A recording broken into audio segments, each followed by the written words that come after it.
Welcome to Out of the Box with Christine, the podcast for conscious entrepreneurs. Are you willing to step into your greatness? Are you ready to shine? Well, get ready, Truth Seeker. You're in for an amazing ride. And now, here's the host of the show, Christine Blosdale.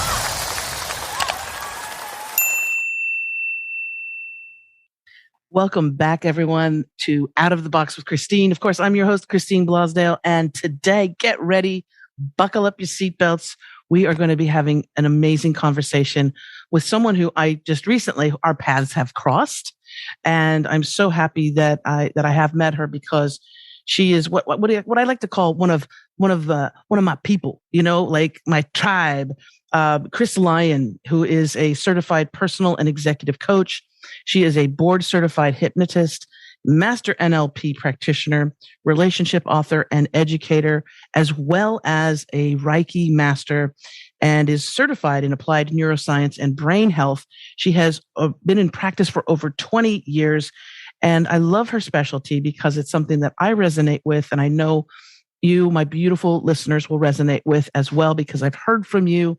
But she specializes in optimized and compassionate work with highly sensitive people, and making sure that they are the leaders and the movers and shakers that they really are meant to be.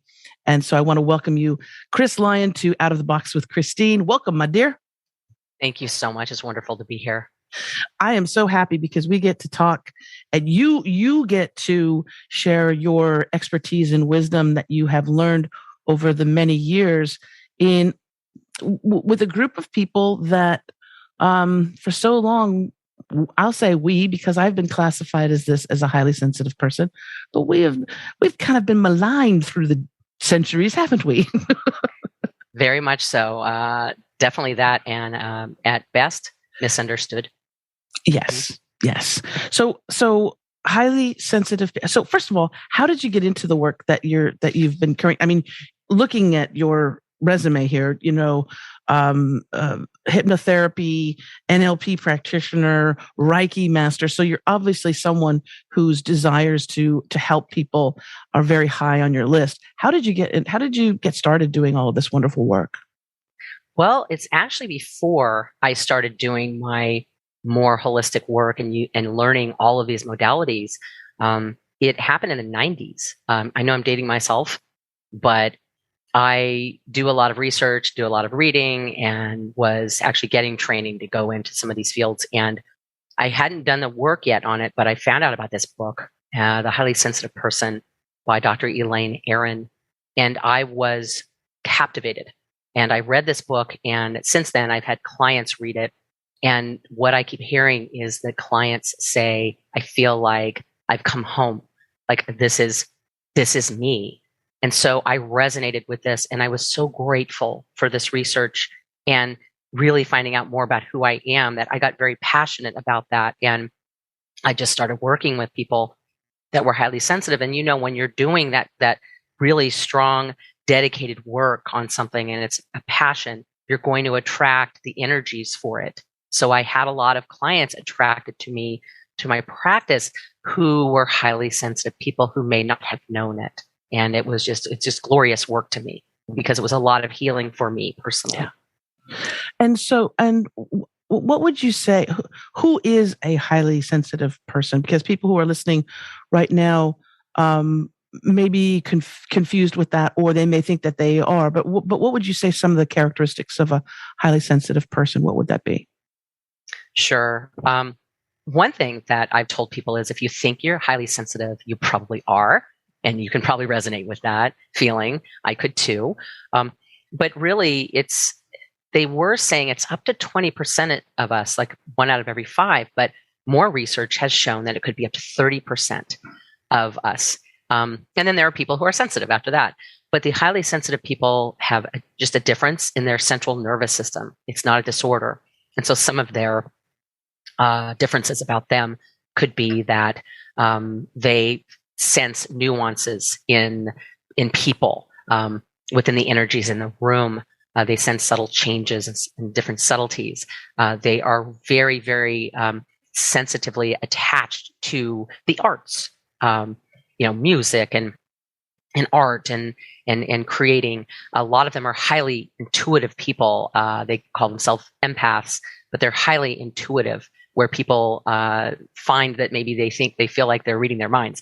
And what they do is they feel very deeply. They take more in at once, and they process it more deeply and feel it more deeply. So there's the ability to laser focus on things.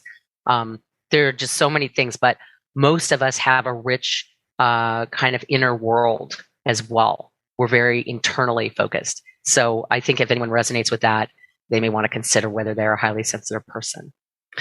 And this is something too that I've noticed, is that while I love people, I love the human species.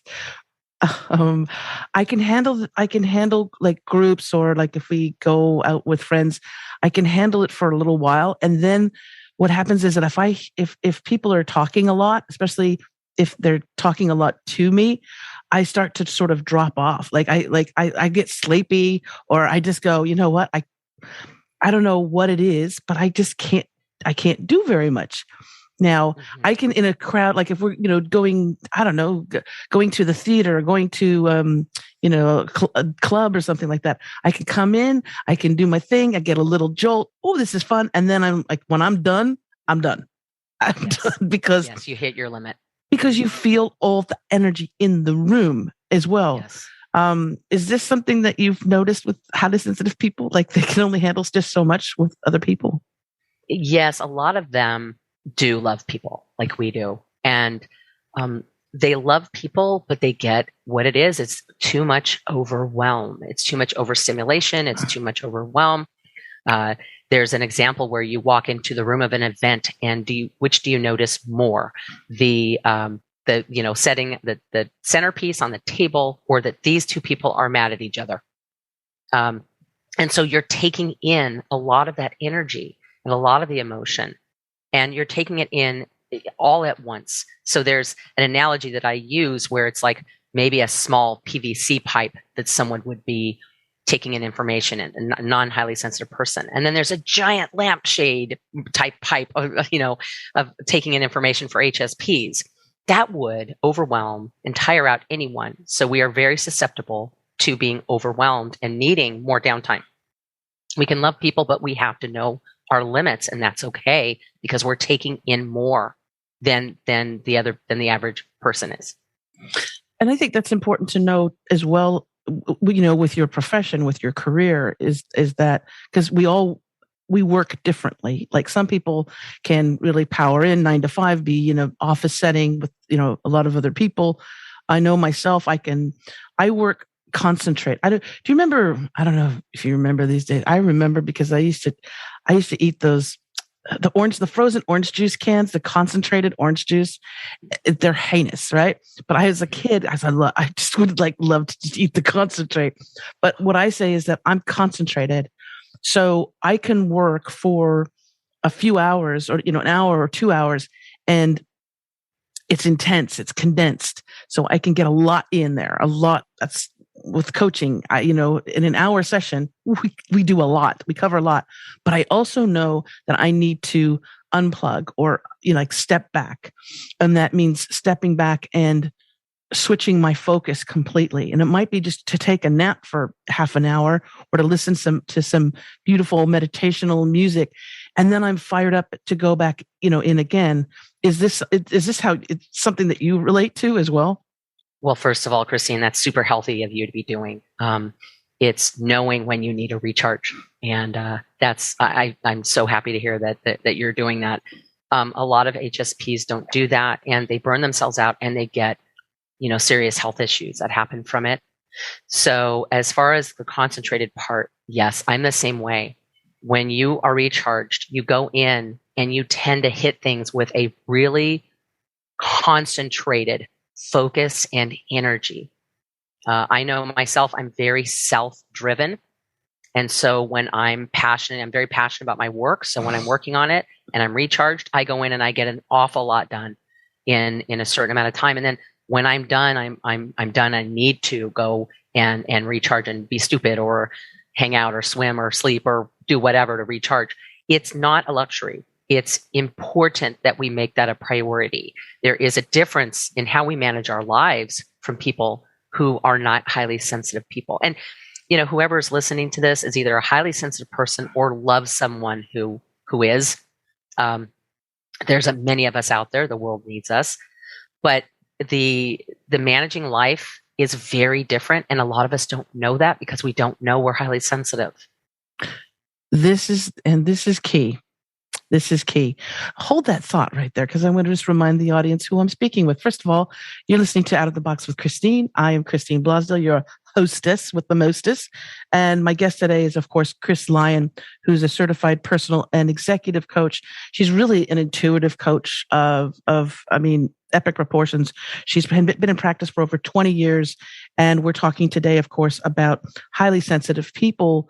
And I spoke to you earlier, and I really like this because you were talking about the concept of renaming or rebranding highly sensitive people. And that's because in our world, let's face it, being called sensitive has not it's not been the highest compliment. I remember as a child, I had a parent that was, a lost soul, let's say. And the negative that was thrown at me was, you're just too goddamn sensitive, Christine. You're too sensitive.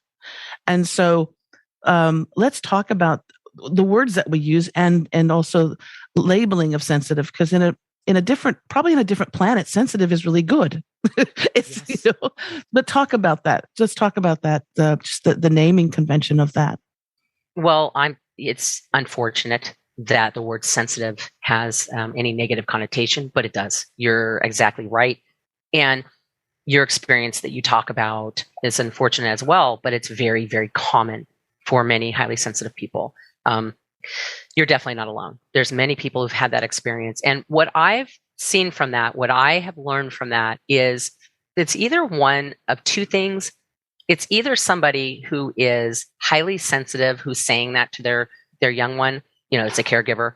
They're either highly sensitive and they have a self-loathing about that. They don't accept it.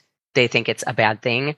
And so they are trying to get the child to change, or they're resenting the child for being like that too. The parts of them that they don't accept.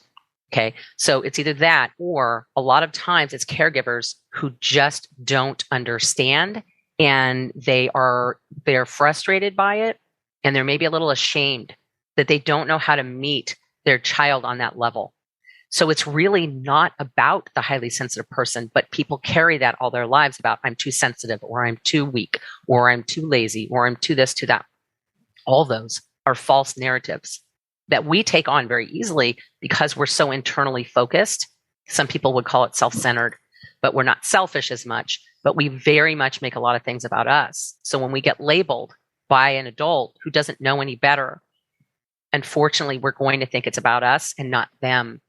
And it's sad because, like you were saying about the rebranding, absolutely, I am absolutely rebranding it. And I'm just going to say this outright, and you may agree with me. We are intense people. Or word. Okay? We're intense. You're intense. I'm intense. That's my middle name. Right? See, I found it. Yeah. Nobody has argued with me about that. That's been an HSP. Nobody has ever said, well, that not me. Everyone's like, yes. We are very intense people. We have our nervous systems. They make us live our lives in this intensity that other people just don't understand. But the world, like I said, the world needs non-highly sensitive people. So we won't discriminate. We love them. A lot of us they're our loved ones. A lot of us are with people like that. Some of my best friends are non-sensitive people. Yeah. So we love them, right? We're not against them, but the world needs highly sensitive people too. It's a good thing to have them. They have a lot to contribute to the world. They have a lot to contribute to relationships and leadership, in fact, all kinds of areas. But it's not a bad thing. So if anyone's listening and they thought it was a bad thing, it is absolutely not. It is all goodness. It's a superhero power. I try to explain to people that. I had a question. What do you think? Do you think that people are born highly sensitive, or are they created? In other words, that nurture versus nature type thing. Or do you think it's a combination of both? The research says that it's actually a genetic trait, right? And then I think what happens is, like, we're born with it. It's part of our central nervous system. It's just a difference. But I think that because, like, by default, because we are sensitive, then we develop these other parts of us. Everyone has intuition, okay? Everyone has it. Some people have more than others. Everyone can develop it. Some of us hyper-develop our empathy and intuition in the developmental ages, in the early stages of life. We do that because, well, for a number of reasons. We're taking things in more, we're feeling things more, but also it has been said that the highly sensitive person tends to carry the intensity of the emotions in the family more than the others do, while they're using, like, maybe in denial about it or using other ways of coping with it. We're really carrying it. I know I did. I know a lot of my clients have. And I think the intuition, the empathy, and a lot of the other, hallmarks of the sensitivity, I think they get even more honed when we're children. I don't think we have to wait for adulthood to have that happen. So some people think, oh, well, I developed it in childhood. Actually, you were born with it, and then you developed that parts of it probably pretty quickly for some people, for many people. And then having to adapt into society, and depending on where you're born, culture, dogma, education, the education system, all of that, it doesn't really encourage you to be. I would say it doesn't really encourage you to be super, in touch with the highly sensitive aspects of you. But I do also know that it can be overwhelming when you are able to feel as much as we do on a global scale, on a community scale, with your partner, all of that. Can you talk about that? It's a great ability, but it can be a little bit overwhelming at times. What do you recommend? Because I know I have my ways of dealing with it, but I was just wondering, with your clients, how do you help them through that? I'm really glad you asked about this. I actually have a lot to say on it. But I am going to absolutely match your point and agree with you. A lot of highly sensitive people feel like they don't belong. They feel like a lot of people say, oh, I belong on another planet, or I don't belong in this world. I don't belong with my family I'm with, my community, or any of that. They feel like they don't fit. And there's many of us that have had that experience or that feeling. So you've just got to kind of find your people, because they're out there. But as far as what's recommended is, a couple of things I like to focus on. One is managing your life as a highly sensitive person. It's a different type of life management. And I don't know about you, but from, what I've asked people over the years that have been highly sensitive, and myself, I was not taught and I was not raised to manage my life as a highly sensitive person. And yeah, you probably weren't either. Right. So nope. I don't, you know what, Christine, I've never met someone who says they have been. And if I did, they probably would be quite young. And so we were taught, this is interesting because we already have this change of our nervous system. And then we were taught to manage our lives as non-sensitives, as who we're not. And then we were taught, or we were made to compare ourselves to other people, that we couldn't do what they did or couldn't be like them. So then that affected our nervous system. Those kind of things can be traumatic. A lot of us have trauma, a complex trauma even. So there's that nervous system difference. So there's all these blocks we go up against, and all these differences we have that aren't supported, and yet we're still resilient. So managing your life as a highly sensitive person is so important. And I actually walk through that with clients. And the other part too, and this is part of it, but it's a part that I stress, is to do your nervous system work, is to work on healing your nervous system, keeping it healthy, being able to go from the kind of like the fight, flight, where you have the adrenaline, where you're in danger, or you're working out, or you're, doing something that takes a lot of energy and skill, to be able to downshift into that rest, digest, and recover part of your nervous system. A lot of us are on high alert. Some of us live in controlled chaos. I know I did, and it was normal for me. But a lot of us are on high alert because that's what our nervous system knows, and that's our default. So I would say to work on managing your life as a highly sensitive person, which is way different than what you were taught, and also do some work with your nervous system to develop the ability to be able to basically maybe heal it for some people, but also be able to use it in a way that's healthiest for us. A lot of recharge, a lot of downtime. A lot of us put ourselves down and beat up on ourselves because we're not like other people or we can't do what they do. We have to change those limiting beliefs. We like to create narratives. If this person said this to me, this is what this means. It means I'm this. It means they think that. No, that maybe they're just having a bad day. So there's a whole different way of thinking and a whole different way of changing our belief system and then dealing with our nervous system. So it's a way of interpreting things is what I've found over the years, and it's taken a long time for me as well to take situations and to even though being empathic and feeling others, you can also be not too empathic. I'm not going to say that, but you can be, because of that empathy, and you can feel what others. You can feel others. You can become overwhelmed by that. And it's almost like, I remember many, many moons ago, I was a personal fitness trainer. And then I decided to get my massage license because I thought, well, I'll upsell my, we'll do a workout. And then I'll tell my clients, would you like a massage after the workout? It's like a no brainer. Of course they do. So I remember getting my massage license. And what was difficult in the beginning, because I was young, was that I wanted to heal people, right? I wanted to help them. And so when I was working on them, I could feel all of this, childhood trauma and goo and weird shame and grief and pain. And I went to my master teacher, and I said, I don't know if I can do this because I'm feeling all this stuff. And she taught me, she said, you can be a caregiver and give love, but push out that love towards that client, right? But do not receive all of that. Don't draw it into you because that's not yours. You're just facilitating, helping them, ease out of that discomfort or giving them that love that is so powerful. And so I used to do that. I would consciously do that and go, I'm not taking that on. And then after each massage, I would do the shake. I would shake out my body, shake out my hands. And so that you can be a witness and love them and send them that love because they need it, but not take it on yourself.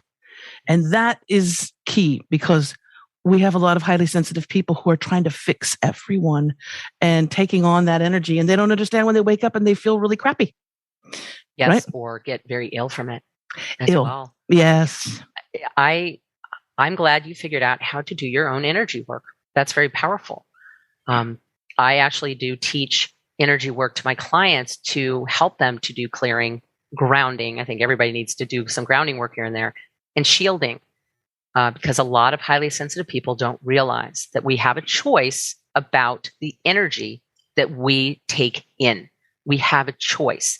We can say, nope, that's not for me, and deflect it and just not. Well, a lot of us are by default human sponges. And when I say human sponges and you sponge that up, I think a lot of sensitive and highly sensitive people will completely get that.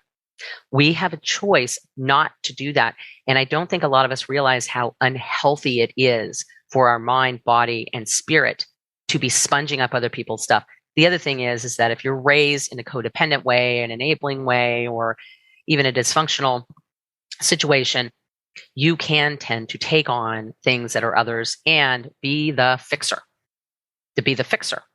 And so literally, people have to understand, and I have a huge reframe that I share with clients. It's probably the biggest reframe I use in my practice, is that it's not your right to interfere in someone else's path. They need that learning and growth. They need the rewards and consequences or whatever comes from it. It belongs to them. It's not for us to save the world. So I get a lot of people that say, well, I watch the news and I'm an empath and I pick up this news, these things are going on and it's horrible and it just destroys me and I cry and then I'm debilitated for days.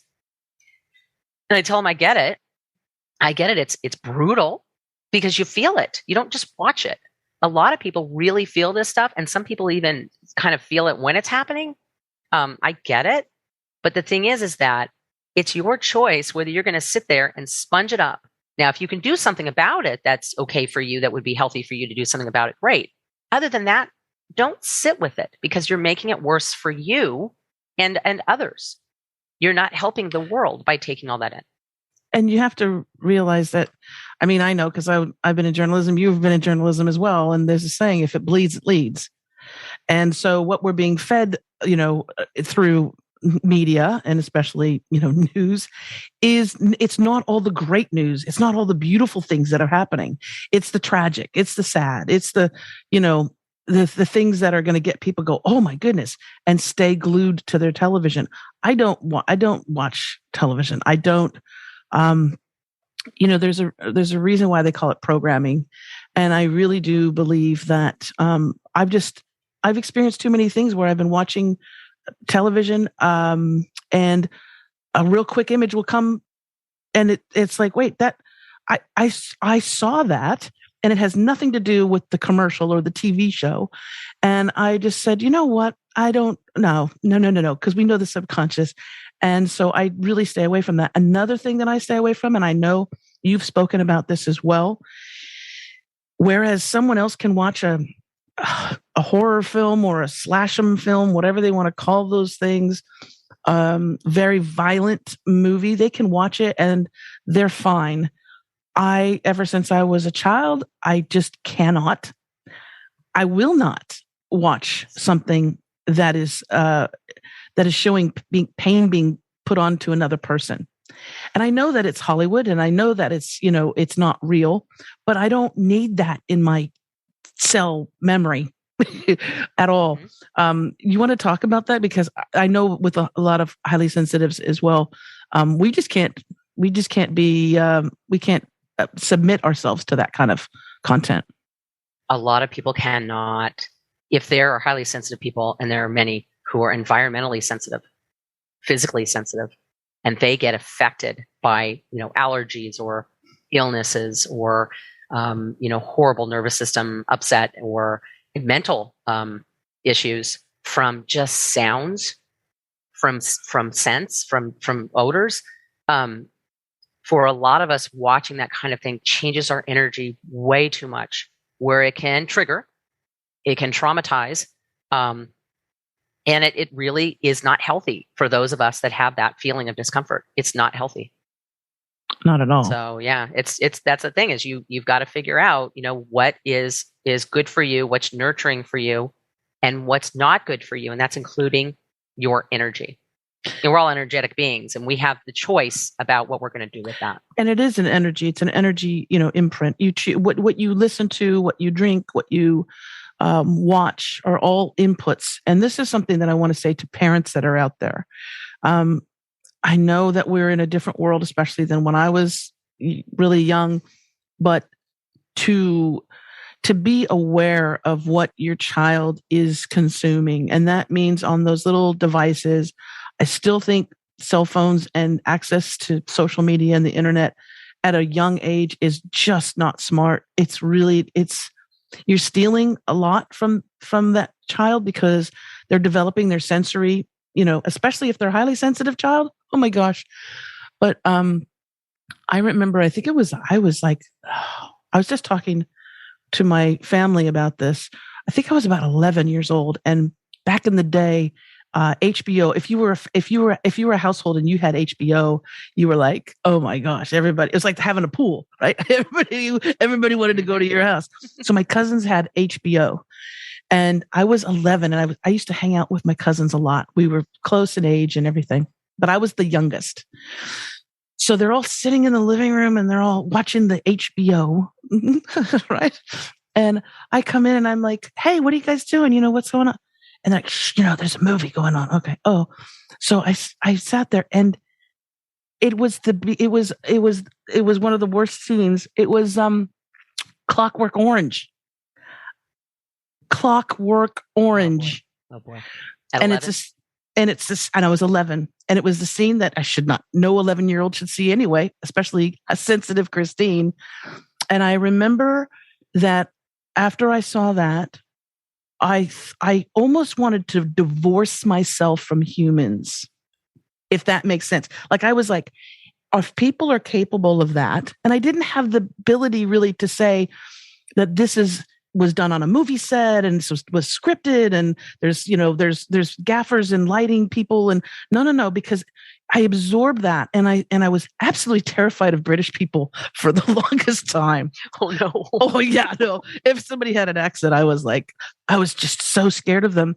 But it had a really big impact on me, and that's when I realized too that I can't watch that type of violence. It was very real to you as a child. Yeah. Oh yeah. So parents, just be careful with your kids and what they're exposed to. And nowadays, I mean, that was soft porn compared to today. Oh my goodness. I've been on the internet, and again, I'm going to date myself. I've been on the internet before the World Wide Web. And I think it was 1991 or 1992. There are things on there. The Anarchist Cookbook was on there, but there were so many other things, and every adult thing you can think of that you can possibly fathom, imagine in any way or not imagine is out on the internet, including adults who will present as children in video game sessions that are played on the internet, in chat rooms, in messaging, and any of that. I actually have a client that started getting trafficked in her own bedroom at 14. Highly sensitive person. They were like, some guy was talking to her, and he was an older guy, and she was like, ooh, she made her feel good, and talking to her through the laptop, and started asking for pictures and asked for more, and then started saying, okay, now you have to send me pictures. Now you have to send me things, or I'm going to tell your parents and do this and that. Till from 14 to about 18, her parents had no idea. And that was tragic. Also, I have a family member who became addicted to pornography at 10 years old through his phone. But before that, he was in second grade and saw his brother's game set and saw porn on that. People don't understand the things that are available on the internet. They're not for children. There's so much of it that's not for children.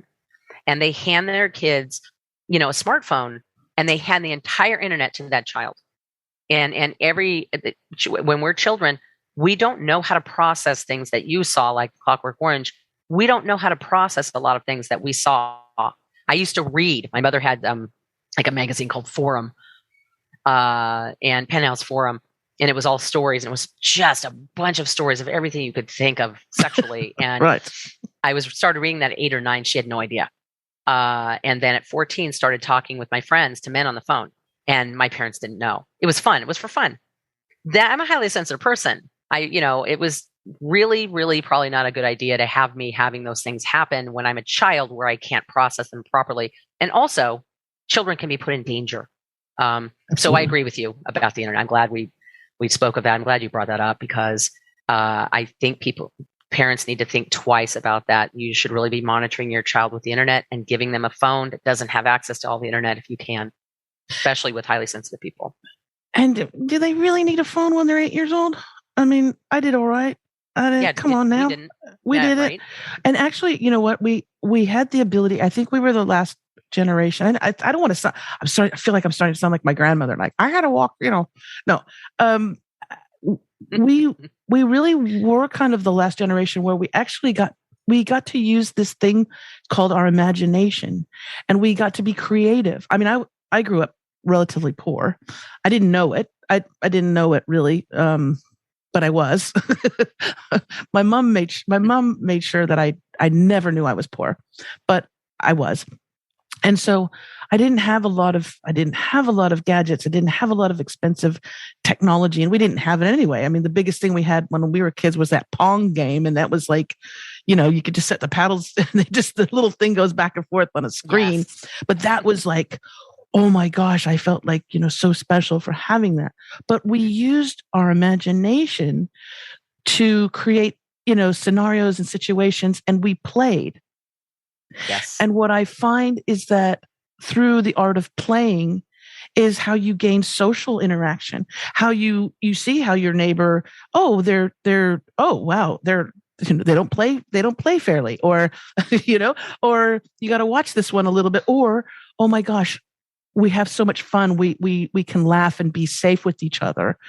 You develop those social interactions that I see today are not being developed because it's all electronic, right? And you got 12-year-olds trying to look 24. And I mean, you do. And then people who get older are like, oh no, I don't want to, get older. I want to look younger. But yes, they're growing up really fast because the internet culture pushes for them to do that. I completely agree with you on that. And as far as using your imagination, can you imagine the issues with dopamine that people are having, children especially, and adults, the wearing, just using all of your dopamine and having dopamine depletion and having your receptors need to recover and not allowing them to by constantly going into social media. And then a lot of young people are going into social media for some kind of validation where they can't self-validate. This is very, very harmful and very dangerous. And very prevalent. That's also why there's such a high rise in, depression and anxiety and bullying and, all of that, because it's that comparison model too. When we were young and we just interacted like we had to interact with humans, right?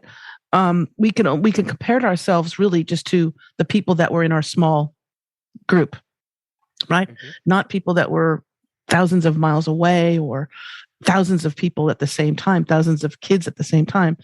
But yes, that's why I think it's important, especially in today's world, if you have the ability and if you have a family of little kids or teenagers, take them out of that once in a while. Even if you go camping or go to the beach or go somewhere and just say, you know what, we're going to leave our cell phones at home, or we're going to leave our cell phones, we're going to put them in the car, and we're going to go and actually talk to each other. Yeah, what a concept. And the kids, that's brilliant. And that should be done more. It should be regularly, but the kids will fight a parent on that. Oh yes. And if they do, they do. They shouldn't run the show because then they're not going to feel safe.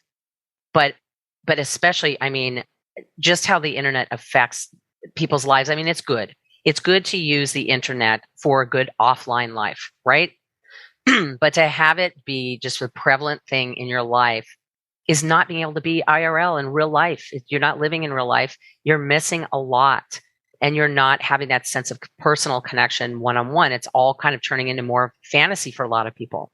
It's very unhealthy in many ways. It's very dangerous in many ways. And for highly sensitive people, it can be overwhelming as well. So yeah, it's there's got to be some way to control it. Also, it's so easy, right? It's so easy to just hit delete or to block instead of to go, you know what, I have a problem with how you treated me, or you crossed a boundary, or I need to speak with you about that, or I'm confused, or I don't really like how you said that, and communicating that and having that power to say, you know what you said, I'm not really happy with, or just to communicate. It's just, it's block, it's delete, it's cut out. It's so quick. Yes. And so those negotiating skills too, those social things that you have to, sometimes you do need to do just for your own self-worth, to say, you know what, I don't appreciate that. You crossed the boundary. We just said, kind of go delete. Yes. And this is interesting because if you didn't do that, if you actually communicated, you'd learn better, healthier communication. which would And help that- your own relationships. So, and that yes, takes and us we're to the missing out. next subject, because I know that you really love working with couples and in relationships, and in relationships where there's, I would guess that there's the highly sensitive person and maybe two highly sensitive people together, or highly sensitive and then a non highly sensitive. Can you just talk about that briefly, about the dynamics? Who do you work with most in relationships? Is it the two together that are highly sensitive? That would be tough. That's a good question. I think it's usually a highly sensitive person and not. Yeah. But quite often it's two of them. When it's two of them, I have to say it's more intense, and a relationship with two highly sensitive people has its own difficulties. I'll tell you that right now. A lot of people feel they tend to fare better with a highly sensitive with a non-highly sensitive person. It just really depends on what that is. Everyone's different in many ways anyway, but I do work with people who are highly sensitive people in having relationship issues. It would seem that I would try to convince the other person that's not highly sensitive to be able to understand the highly sensitive person. You think that would be the thing that needs to happen.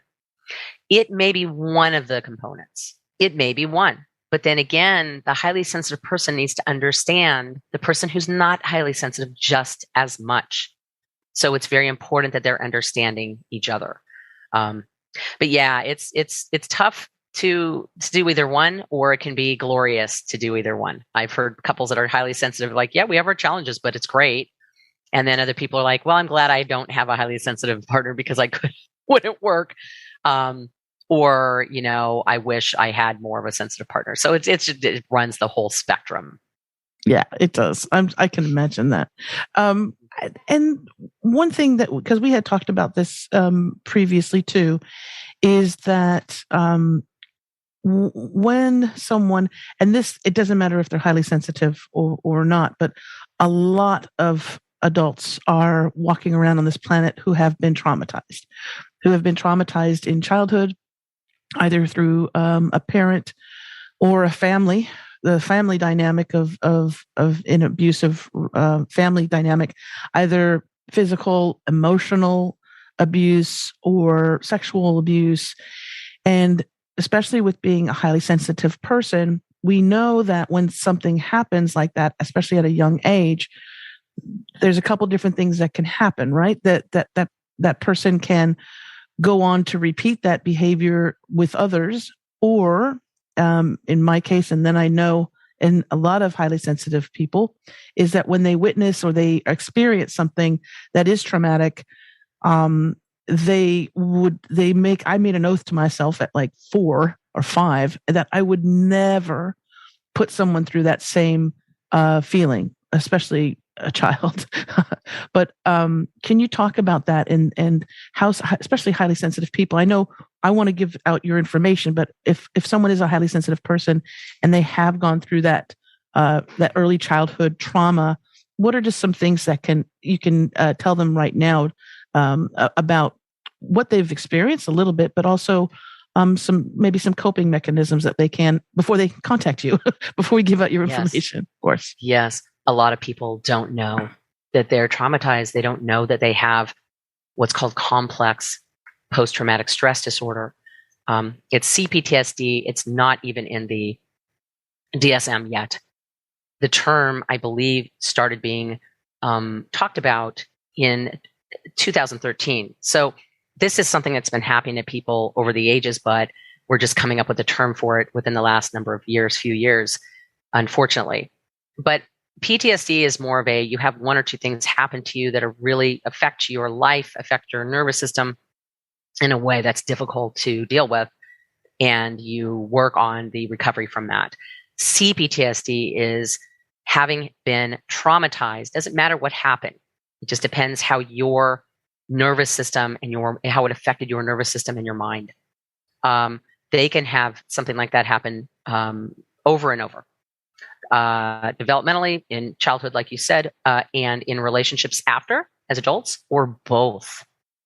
So the first thing is to get the awareness about it, whether that's you or not, whether you feel like you have trauma that needs to be processed that you need to do healing with, right?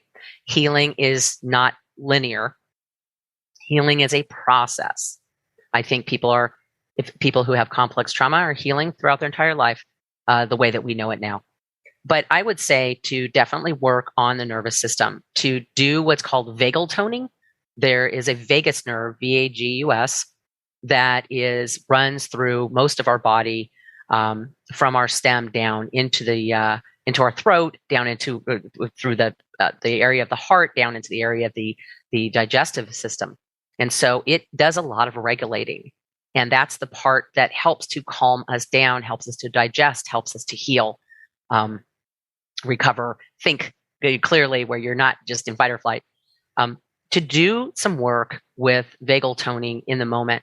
And I'm just going to tell you the biggest rule of thumb is that when you're feeling anxious, or when you're feeling triggered, or feeling anything coming back from being traumatized, when you're in that part of your nervous system, you can change it by using what in neuroscience, the term they use is bottom up. Now, from the bottom up is using the body to change what's happening with the nervous system and the mind. So you physiologically make changes in order to get yourself back in a resourceful state. And when you do that, that's some of the healing. Other people with trauma, they don't find that talking it out is helpful. In fact, they find that it's counterproductive. I've seen a number of studies with people who are veterans who have been more traumatized by talking it out. But when they use their body, where they can make changes in their body or identify where they're feeling it in their body and process it that way, it helps. Also, hypnosis helps and EMDR helps. That can traumatize some people too, but everyone has to find what works for them. Some people do. We had a speaker for clients that talked about weight training, putting you in the moment. If it doesn't work for you to be mindful or do yoga or meditation so much, then if you do weight training, it makes you stay in that moment. You don't have to work on it. It makes you stay in that moment to be able to lift and be careful and be able to do it safely and effectively. And it's super healthy. So I would say lots of self-care, do nervous system work, and process that trauma out of your nervous system in a way that's healthiest and works best for you. And it would be difficult, like when you're focusing in on your physical body, if it's through yoga or, weightlifting and things like that, doing that, it's really difficult to think. It is hard to think about the past or to worry about the future because you're so focused on that moment, breathing or going through that. But yeah, there's a lot of trauma that's trapped in the body as well. And we tend to think, we tend to just overthink and think that it's all in our brain, and for a lot of us, it's trapped. It's also trapped in our body. The emotions are trapped in our body as well, yes. Right? Yes, there's parts of our minds that go through our entire body. Absolutely. A lot of our serotonin is in our gut. A lot of our immune system is based in our gut. So that's a great reason to have better, the better microbiome health. I'm not really a specialist on that, but we do work with clients on, helping them go in that direction. There's the gut-brain axis that people talk about. It's very important. So a lot of our mind is in our body. The mind and body is one unit together. And people don't realize that. So they beat up on themselves and think, why can't I just be in the moment? Why can't I get over this? Why can't I just do it? Why can't I think it through? And then you use affirmations and they may not work. A lot of people don't talk about this. Use the body. Make physiological changes. I have this pen right here. And if I put this pen like this, I instantly smile. That's going to make chemical changes in my body instantly. That one thing. And I'm not saying that's a healing thing, but that's an example of working from the bottom up. There are things we can do, such as singing, humming, chewing gum, gargling. There are tapping techniques. There are havening techniques and self-soothing techniques we can use. Music can be very, very therapeutic. Water can be very therapeutic. I've done many things, including sensory deprivation, float tank, and just a bunch of different things. Whatever, I'll use what works for me. use what works for you, but be proactive about it. Cold water exposure works really well because it releases a lot of feel-good chemicals, and it's good for the immune system. It's good for the nervous system and many other things, the aging process. So be really proactive with the self-care. It's not a luxury. It's your healing process. And work with the body, not just the mind. Use the bottom-up approach to help yourself with processing, with healing, with trauma. And it's like you said, do what works, for you as well. And I know that although it's a little bit cold right now here in Australia, but I know that when it's warm, I mean, for me, going into the ocean with the salt water, I can go in there, or if we're lucky enough to go to Maui, my wife and I, we love to go to Maui, love it. But going in that salt water immediately just changes everything. And my focus then is something that is so much bigger, because water is, for me, salt water as well, is so healing. It's so beautiful. It's so magnificent. I can't even explain it. It's just, I just love it. Whereas other people, maybe they wouldn't like that. They would be worried about, sharks or jellyfish or something like that. So it's not for everybody, right? And find what it is that is for you, right? Yes. That's why I don't go tell people, hey, listen, water is your answer. Go in the water. You'll be safe. You'll be comfortable. You can shake your body off. You can stretch your body out. You can do a low impact aerobics. You can even do weights in the water with certain things, resistance things. Water is my thing. Water is what a big thing that I use. Water and music are huge for me.